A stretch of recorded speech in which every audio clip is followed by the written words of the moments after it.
Hey guys, welcome back real quick. This kit here is going out to David up in Wisconsin for his slingshot. So this is a 3-ring kit on aluminum rings.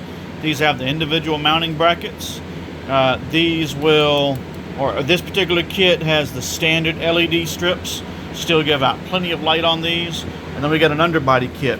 An underbody kit has twice as many because that's what it comes with by default for the underbody. But on the wheel kit, you can choose to get standard LEDs or double.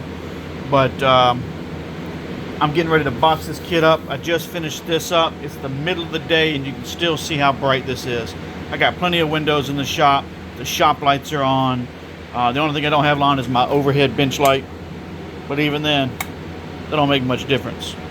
So anyway, like I said, there's a link in the video description below that'll take you to the website for prices and options. If you're looking for something, let me know. I do custom kits. I do one-off kits. I can do whatever it is you're looking for, but I need to know what it is you're looking for. So when you hit me up, be sure to be descriptive with what it is you're trying to do so I can accurately answer your question and give you pricing. Anyway, thanks for watching. Check out my other videos. There's only like close to 400 of them. And we'll see you guys in the next video.